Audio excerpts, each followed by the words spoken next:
Hello dear friends, आप सभी का वेलकम है आपके अपने यूट्यूब चैनल तनु क्लासेस आर्टको में। आज की इस वीडियो में हम लोग पढ़ेंगे 12th क्लास हिस्ट्री का 8वां चैप्टर, जिसका नाम है किसान, जमींदार और राज्य। उसी का हम लोग ये दूसरा वीडियो लेके आए हैं। इससे पहले हम लोग पार्ट 1 में जो है लगभग आधे चैप्टर को कंप्लीट कर चुके हैं। अगर जिन्होंने भी पार्ट 1 को नहीं देखा है, आप लोग इसी वीडियो के नीचे डिस्क्रिप्शन पे या फिर चैनल का प्लेलिस्ट पे जाकर के आप लोग पार्ट 1 को जरूर देख लीजिएगा। ठीक है, तो चलिए शुरू करते हैं। जैसे कि आप सबको पता है, इस चैप्टर में हम लोग किसान, जमींदार और राज्य के बारे में पढ़ते हैं। यानी कि जब यहाँ पर मुगल सल्तनत था, मुगल का शासन था, तो उस वक्त में किसानों की हालत क्या थी, जमींदार की हालत क्या थी, उसकी स्थिति के बारे में और कैसे कैसे शासन चलता था, उन्हीं के बारे में बेसिकली इस चैप्टर में हम लोग पढ़ते हैं। ठीक है, चलिए। और हम लोगों ने जैसे कहा था आपको कि जैसे आईनी अकबरी जो है किताब है, और आईनी अकबरी जो है वो अकबर के समय में लिखी गई है। और ये किताब किसके समय में? अकबर के समय में। किसके द्वारा? अबुल फजल के द्वारा। ठीक है, तो ये जो आईनी अकबरी बुक है, जो किताब है, जिसको हम लोग आइन के नाम से भी जानते हैं, इस किताब में बेसिकली उस वक्त का जो कानून है,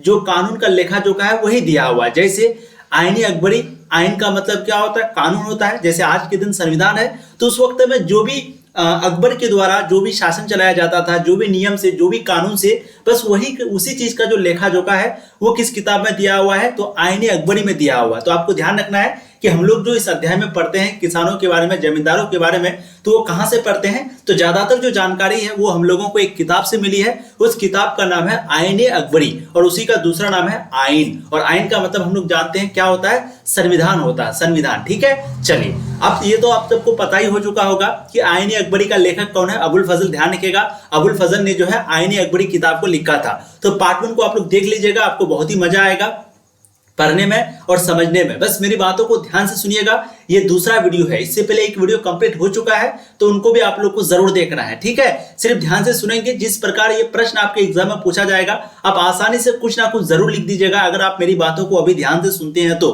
प्लीज आप ध्यान से मेरी बातों को सिर्फ सुनिए। ठीक है, जैसे कि मैंने कल कहा था कि अकबरनामा का टोटल 3 खंड है। ठीक है, और जिसमें पहला खंड क्या कहता है? तो अकबर जब राजा बना था, तो उससे पहले की जो कहानी है वो पहला खंड में दिया हुआ है। ठीक है, और उसके बाद दूसरा खंड में अकबर के द्वारा जितना भी युद्ध किया गया, अकबर ने जितना भी युद्ध लड़ा, जितना भी घटना हुई, तो इन सारी चीजों के बारे में जो है दूसरा खंड में दिया हुआ है। तो अकबरनामा का टोटल 3 खंड, एक खंड में दिया हुआ है किसके बारे में? तो अकबर जब राजा बने थे तो उससे पहले की कहानी के बारे में। और जो दूसरा खंड है वहां पर जितने भी युद्ध हुए उनके बारे में। और जो तीसरा खंड है जिसको हम लोग आईने अकबरी कहते हैं, बस इसी जगह जो है सारा कानून, सारा कायदा, सारा किसान के बारे में, सब चीज का जो लेखा जोखा है वो आईने अकबरी में दिया गया है। तो आपको ये बेसिकली ये पॉइंट को याद रखना है। अगर आपको सब्जेक्टिव में पूछे तो आपको यही आंसर लगाना है। ठीक है, किसान का हमने आपको अन्य नाम बताया था।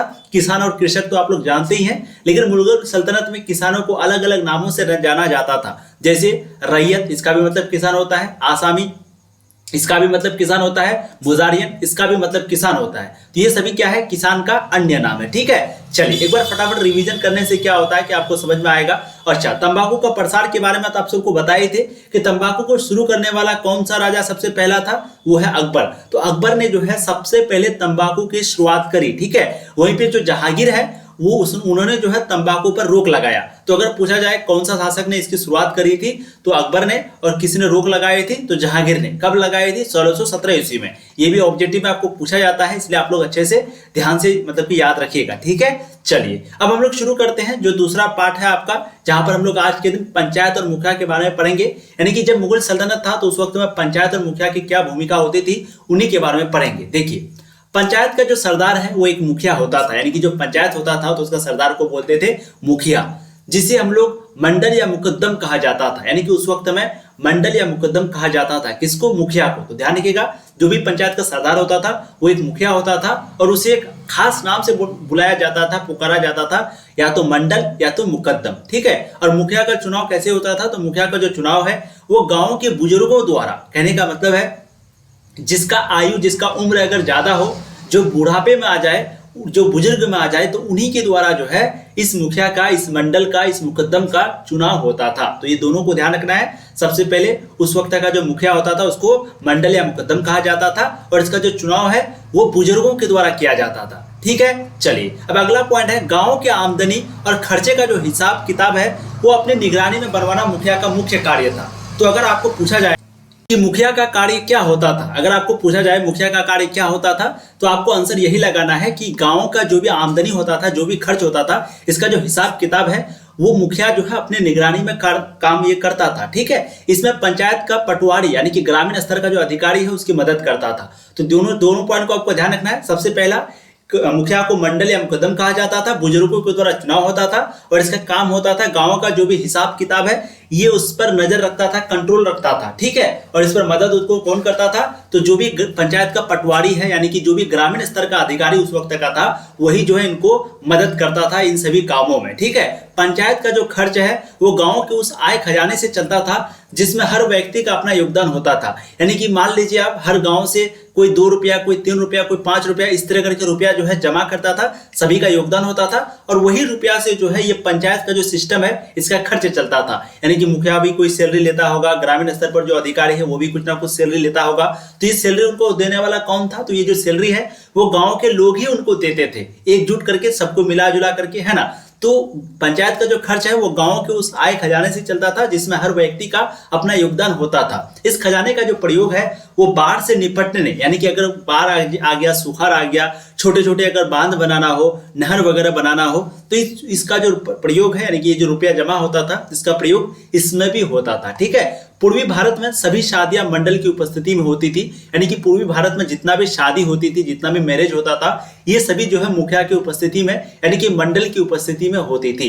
क्योंकि लोगों के आचरण पर नजर रखना गांव के मुखिया का काम था। क्योंकि लोगों का जो भी व्यवहार था, जो भी आचरण था, इस पर नजर रखना किसका काम था? गांव का मुखिया का काम। पंचायतों को जुर्माना लगाने तथा समुदाय से बाहर करने जैसे ज्यादा गंभीर दंड देने का जो अधिकार है वो मुखिया को था।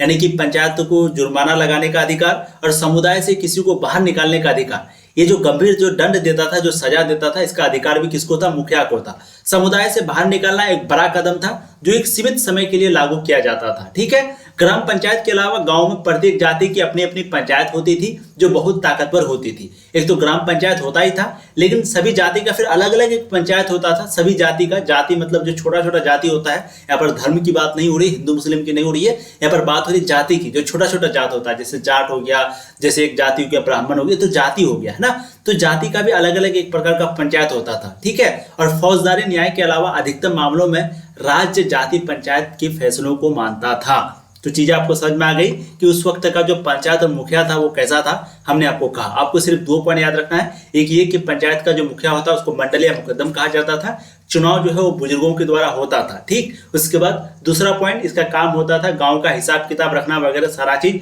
शादी वगैरह हो तो उन पर नजर रखना। और गांव वाले रुपया वगैरह जमा करके क्या करते थे वो तो आप सबको पता ही है कि नहर बनाते थे, कुछ अगर बांध वगैरह टूट गया वो बनाते थे। तो ये गांव वाला का काम था, बस रुपया जमा करके ये सारे काम जो है वो मुखिया करता था, लेकिन रुपया जो जमा करता था वो कौन करता था?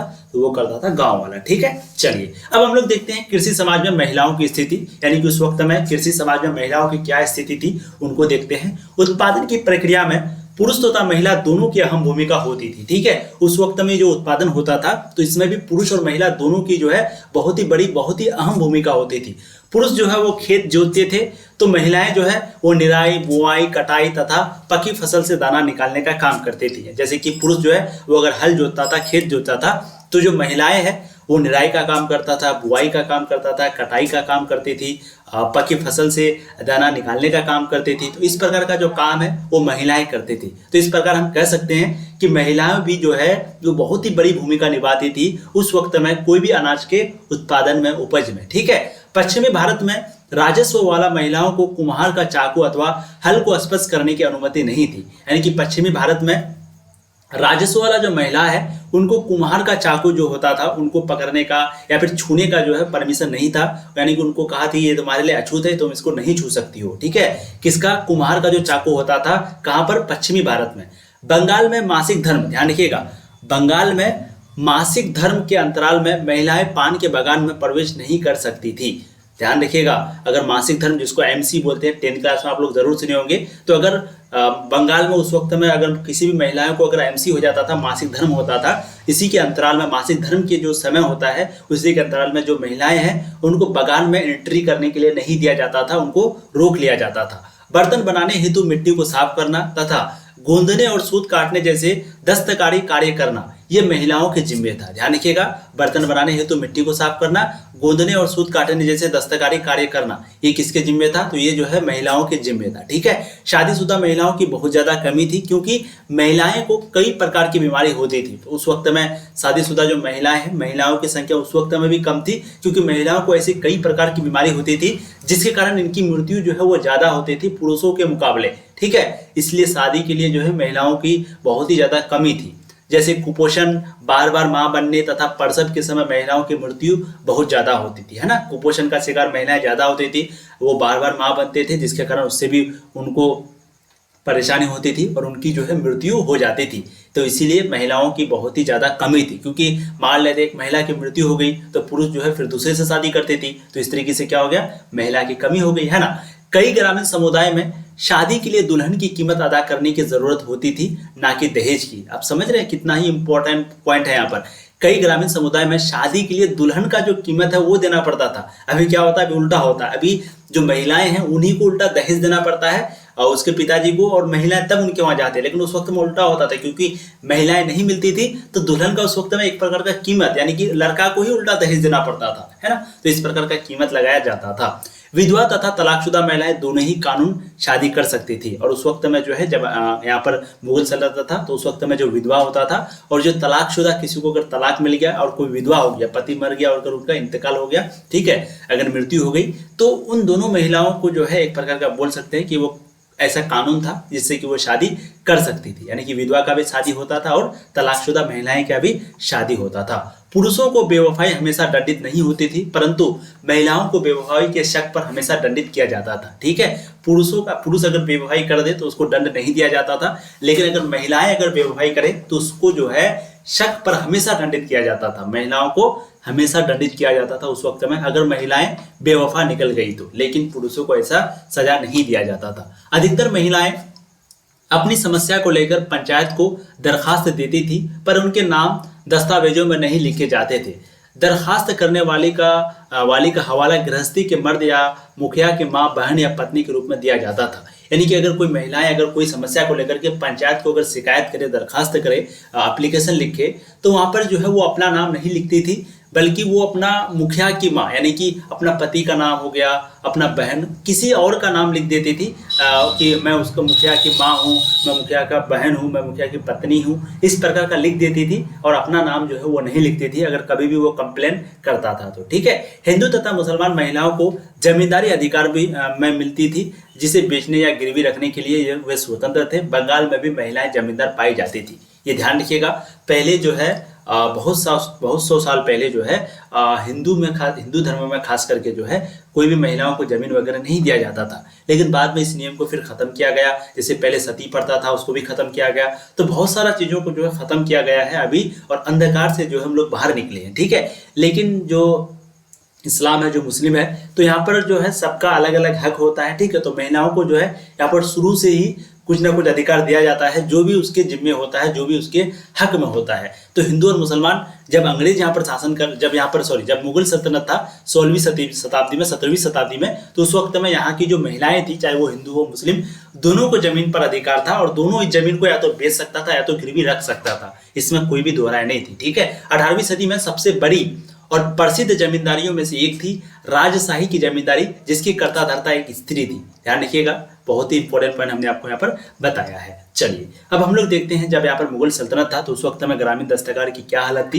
लेकिन उससे पहले अगर जो भी वीडियो को लाइक नहीं किए प्लीज वीडियो को लाइक कर दीजिएगा। अगर चैनल को अगर सब्सक्राइब नहीं किए तो कर दीजिए, क्योंकि यहाँ पर आपको बहुत ही मजे के साथ पढ़ाई जाती है। और 7 चैप्टर आपका हिस्ट्री पे बच गया है, ये भी खत्म हो जाएगा। उनके बाद पॉलिटिकल बचेगा, वो भी आपका बहुत ही जल्द कंप्लीट हो जाएगा। बिल्कुल भी मत घबराइए, नवंबर में लगभग आपका सारा सिलेबस खत्म हो जाएगा। बस आप लोग वीडियो को लाइक, चैनल को सब्सक्राइब कर दीजिए। और प्लीज जो भी प्ले स्टोर से अभी तक ऐप को डाउनलोड नहीं किए, इंस्टॉल नहीं किए, तो आप प्ले स्टोर पे जाइए, तनु क्लासेस सर्च कीजिए और एप्लीकेशन को जो है वहां से आप इंस्टॉल कर लीजिए और सारा पीडीएफ आप वहीं से प्राप्त कर सकते हैं। ये जितना भी पीडीएफ हम आपको पढ़ा रहे हैं, ठीक है, सभी का लिंक जो है आपको डिस्क्रिप्शन पे मिल जाएगा। ठीक, चलिए अब देखते हैं ग्रामीण दस्तकार के बारे में। जैसे अंग्रेजी शासन के शुरुआती वर्षों में किए गए गांवों के सर्वेक्षण तथा मराठाओं के दस्तावेज के अनुसार गांवों में दस्तकार बड़ी संख्या में रहते थे। कहीं कहीं तो कुल घरों के 25% घर दस्तकारों के थे। यानी कि उस वक्त में जो दस्तकार है वो काफी ज्यादा तादाद में था, बहुत ही बड़ी संख्या में रहता था। और कहीं कहीं कुल घरों का, मान लेते हैं 100 घर है तो 100 घर में जो 25 घर है वो किसका होता था, तो दस्तकार का होता था। ठीक है, कुम्हार हो गया, बढ़ई हो गया, नाई हो गया, लोहार हो गया, सुनार हो गया, ये सभी कुम्हार, बढ़ई, नाई, लोहार, सुनार, ये सभी जो है वो ग्रामीण दस्तकार अपनी सेवाएं गांव के निवासियों को प्रदान करते थे। यानी कि ये जो है बढ़ई, नाई, ये सारा लोग जो भी ये काम जानते थे, है ना, सुनार जैसे सोना का काम, लोहार जैसे लोहा का काम, नाई जैसे बाल वगैरह बनाना, तो ये सारा जो सर्विस है, जो सेवा है, वो गांव के निवासियों को प्रदान करते थे, जिसके बदले उन्हें फसल का एक हिस्सा दे दिया जाता था। जिसके बदले उन्हें फसल का एक छोटा सा हिस्सा उनको दे दिया जाता था, क्योंकि वो ग्रामीण की मदद करते थे, ग्रामीण के निवासियों को प्रदान करते थे अपना सेवा, इसीलिए। ठीक है, अलग अलग प्रकार के उत्पादन कार्य में जुटे लोगों के बीच लेन देन के रिश्ते गांव का एक महत्वपूर्ण तथा रोचक पहलू था। 18वीं सदी में बंगाल में जमींदार अपनी सेवाओं के बदले लोहारों, बढ़ई तथा सुनार को रोज का भत्ता और खाने के लिए नकदी फसलें देते थे, है ना। यानी कि 18वीं शताब्दी में अगर कोई भी जो बढ़ई है या फिर कोई भी लोहार है या फिर कोई भी सुनार है, अगर वो कोई भी मदद कर देता था, कोई भी काम कर देता था, कोई भी सेवा करता था, तो उनके बदले जो बंगाल के जमींदार हैं, ठीक है, बंगाल के जमींदार वो क्या करते थे, तो उनको रोज का कोई ना कोई भत्ता, यानी कि रोज का रोज कोई ना कोई मजदूरी देता था और खाने के लिए कुछ ना कुछ उनको नकदी फसल भी देता था। ठीक है, इसी व्यवस्था को जजमानी कहे जाते हैं। तो ध्यान रखिएगा, जजमानी के बारे में अगर पूछ दे तो ये दोनों लाइन जो है आपको लिख देना है। ध्यान रखिएगा, ये दोनों लाइन को लिख देना है कि 18वीं शताब्दी में जो बंगाल का किसान था, बंगाल का जमींदार था, वो लोहारों को, बढ़ई को और सुनार को उसके सेवा के बदले रोज का भत्ता और खाने के लिए नकदी फसल देते थे। बस इसी सिस्टम को, इसी व्यवस्था को जजमानी कहा जाता है। ठीक है, जजमानी कहा जाता था। 19वीं सदी में कुछ अंग्रेज के अफसरों ने भारत के गांवों को एक छोटे गणराज्य के रूप में देखा, जहां लोग मिलजुल कर सामूहिक स्तर पर श्रम तथा संसाधनों का बंटवारा करते थे। ध्यान रखिएगा सभी पॉइंट को आप लोग। ठीक है, कुछ ताकतवर लोग गांवों के मसलों पर फैसला लेते थे तथा ये कमजोर वर्ग का शोषण भी करते थे। यानी कि उस वक्त में कोई ताकतवर लोग ऐसा भी था जो कि गांव के कमजोर लोगों का शोषण करता था, उस पर अपना फैसला लेता था, उनका बात को नहीं सुना जाता था।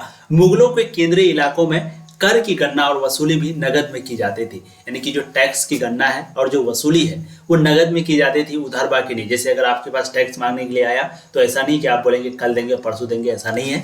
नगद आपको देना ही पड़ता था। तो इस प्रकार का उस वक्त में ग्रामीण दस्तकार का नियम था। ठीक है, अब आगे हम लोग अगला पॉइंट पर चलते हैं, जंगल तथा कबीले। यानी कि उस वक्त में जंगल और कबीले का क्या हालत था, अब इस चीज को देखते हैं। ठीक है, ध्यान से आप सुनिएगा। देखिए, अखिल भारतीय स्तर पर समसामयिक स्रोतों से मिली जानकारी के अनुसार जंगल का फैलाव लगभग 40% थी। यानी कि उस वक्त में जब यहाँ पर मुगल सल्तनत था तो उस वक्त में जो जंगल का फैलाव है वो कितना था, 40%। समसामयिक संरचनाएं जंगल में रहने वालों के लिए जंगली शब्द का प्रयोग करते थे। यानी कि जो भी उस वक्त में जंगल में रहते थे तो उनको जंगली करके पुकारा जाता था। उन दिनों जंगली शब्द का प्रयोग उन लोगों के लिए होता था जिनका गुजर बसर जंगल के उत्पादों, शिकार और स्थानांतरित कृषि से होता था। यानी कि जो अगर शिकार करते थे, जो स्थानांतरित कृषि करते थे या फिर जो जंगल में उत्पाद करते थे, तो उनको जंगली कहा जाता था उन दिनों में। उदाहरण के लिए बसंत के मौसम में जंगल के उत्पाद इकट्ठा किया जाता था, गर्मी में मछली पकड़ी जाती थी तथा मानसून के महीनों में खेती की जाती थी तथा शरद व जाड़े के महीनों में शिकार किए जाते थे। ठीक है, तो ये उदाहरण हो गया। यानी कि उस वक्त में जो भी जिस स्थिति में होता था उनको वैसे ही कहा जाता था। तो जंगली किसे कहा जाता था, तो आप लोग समझ गए कि जो जंगल के उत्पाद करते थे, शिकार करते थे, स्थानांतरित करते थे, जैसे कि मछली पकड़ना, मानसून के महीनों में खेती करना, शरद व जाड़े के महीनों में शिकार करना, तो इन लोगों को जंगली कहा जाता था। जंगल में रहने वाले कबीले लगातार एक स्थान से दूसरे स्थान घूमते रहते थे। यानी कि जो भी जंगल में कबीले होते थे तो वो एक स्थान से दूसरे स्थान में हमेशा घूमते रहते थे, एक जगह वो स्थिर नहीं रहते थे। जंगल जो है वो बदमाशों का अड्डा था। उस वक्त में जो जंगल है वो क्या था, तो बदमाशों का अड्डा था। क्या था, बदमाशों का अड्डा था। ध्यान रखिएगा, ये सभी पॉइंट को काफी इंपॉर्टेंट है। तो ध्यान रखिएगा, जंगल जो है वो क्या था, बदमाशों का अड्डा था। ठीक है, जंगल में बाहरी ताकतें कई तरह से प्रवेश करते थे, एंट्री करते थे, जिस कारण सेना के लिए हाथियों की जरूरत होती थी। इसलिए जंगल वासियों से ली जाने वाली पेशकश में प्रायः हाथी ही ली जाती थी। यानी कि जंगल से अगर कोई पेशकश में गिफ्ट में अगर कुछ भी लिया जाता था तो वो हाथी का ही हमेशा मांग करता था। क्यों करता था? क्योंकि जंगल में कई प्रकार के बदमाश होते थे और वो सेना को कुछ ना कुछ कठिनाई ना पहुंचाए, इसीलिए। ठीक है। परगना मुगल प्रांतों में एक प्रशासनिक प्रमंडल था। परगना जो है वो मुगल प्रांतों में क्या था? एक प्रशासनिक प्रमंडल था। पेशकश मुगल राज्य के द्वारा ली जाने वाली एक प्रकार की भेंट थी। ठीक है। पेशकश का मतलब क्या हो गया? जैसे हम आपके लिए एक पेशकश लाए हैं तो मतलब एक प्रकार का आपके लिए गिफ्ट लाए हैं, भेंट लाए हैं। ठीक है। तो पेशकश जो है वो मुगल राज्य के द्वारा ली जाने वाली क्या थी?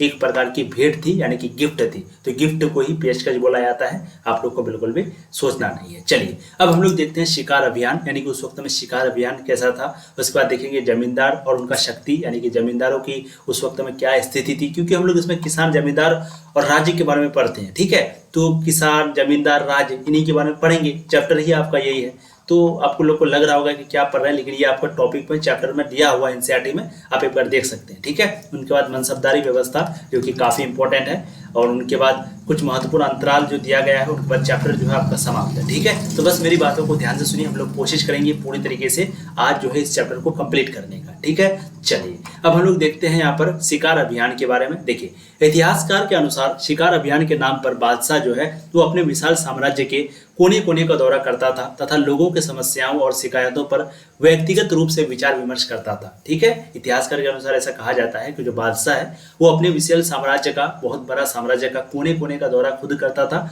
और लोगों का जो भी समस्या होता था, शिकायत होता था, उन पर वो खुद विचार विमर्श करता था। ये किसके कहना है? इतिहासकार का कहना है। जंगल के उत्पाद में मधुमोम, शहद और लौक की बहुत मांग थी। लौक जैसे उत्पाद 17वीं सदी में भारत से समुद्र पर पार होने वाले निर्यात की मुख्य वस्तुएं थी।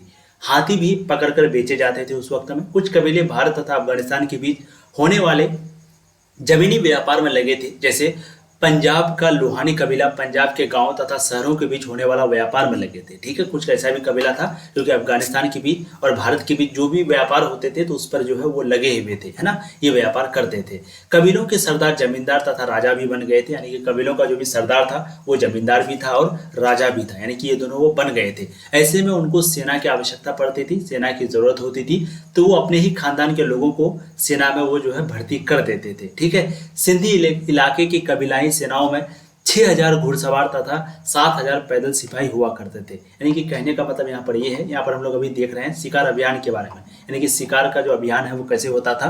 तो उस वक्त में जो भी जमींदार होता था, जो भी कबीला का सरदार होता था, तो जो भी कबीला का सरदार है वो जमींदार भी बन जाता था बाद में और राजा भी बन जाता था। अब वो जब राजा बना तो उनको तो सेना की जरूरत पड़ेगी ही, क्योंकि उनको सुरक्षा चाहिए। फिर जब वो सुरक्षा में क्या क्या लेते थे, तो वो सेना में जो है 6000 घुड़सवारी लेता था। घुड़सवारी मतलब घोड़ा में वो बैठ करके रहता था 6000 सेना, और 7000 जो है वो पैदल सिपाही होते थे। किसका? तो ये जमींदार का बात हो रही है। ठीक है। असम में अहोम राजाओं के अपने पायक होते थे। ये वो लोग थे जिन्हें जमीन के बदले सैनिक सेवा देनी पड़ती थी। यानी कि असम में क्या होता था, किसी को अगर जमीन चाहिए तो जमीन के बदले उनको जो है सैनिक सेवा देना पड़ेगा, ऐसा वहां पर कानून बनाया हुआ था। अहोम राजाओं ने जंगली हाथी पकड़ने पर अपने एकाधिकार का ऐलान भी कर दिया था। ठीक है। यानी कि अहोम राजा ने एक ऐसा ऐलान भी कर दिया था कि अगर कोई भी जंगली हाथी को पकड़ लेगा तो उसको अपने एकाधिकार का, यानी कि एक अधिकार देने का कुछ ना कुछ उनको ऐलान भी कर दिया था। 16वीं 17वीं सदी में कुछ राजाओं ने पड़ोसी कबीलों के साथ एक बार युद्ध किया तथा उन पर अपना कब्जा जमा लिया। ठीक है। चीजें आपको समझ में आ गई। अब अगला देखते हैं जमींदार और उनकी शक्ति, यानी कि जमींदारों में की उस वक्त में क्या क्या शक्ति थी उनको देखते हैं। देखिए जमींदार अपनी जमीन के मालिक होते थे तथा समाज में उन्हें खास सामाजिक तथा आर्थिक सुविधाएं प्राप्त होती थी। यानी कि उस वक्त का जो जमींदार था, तो जाहिर सी बात है जमींदार है तो इसका मतलब है कि वो जमीन के तो मालिक हैं ही। तो ये तो आप लोग को समझ में आ गया कि जमींदार का मतलब ये होता है कि जिसके पास जमीन होगा वो तो जमींदार कहलाएगा ही, है ना। इसमें तो कहने वाली कोई बात नहीं है। अब जो जमींदार होता था, जिनके पास जमीन ज्यादा होती थी, तो जाहिर सी बात है उनका जो सामाजिक और आर्थिक है उनको ये सुविधाएं प्राप्त होती थी और उनका दबदबा थोड़ा ज्यादा होता था। जमींदार की बढ़ी हुई हैसियत का एक कारण जाति और दूसरा कारण वे लोग राज्य को कुछ खास प्रकार की सेवाएं देते थे, है ना। जमींदार का अगर ज्यादा हैसियत होता था, इसका एक कारण क्या था? उनका जाति तो अच्छा ही है। ठीक है। उनके बाद जो दूसरा कारण था वो था कि वो उसको खास प्रकार का सेवाएं प्रदान की जाती थी। कहने का मतलब है कि वो जो है मतलब कि वे लोग राज्य को जो है कुछ राज्य कहने का मतलब हुआ कि जैसे राज्य का जो भी राजा होता था तो उसको कुछ खास प्रकार का सेवाएं देता था। ये लोग कुछ ना कुछ गिफ्ट देता था, पेशकश देता था, भेंट देता था, जिसके कारण इनको ज़्यादा सुविधाएं मिलती थी, है ना।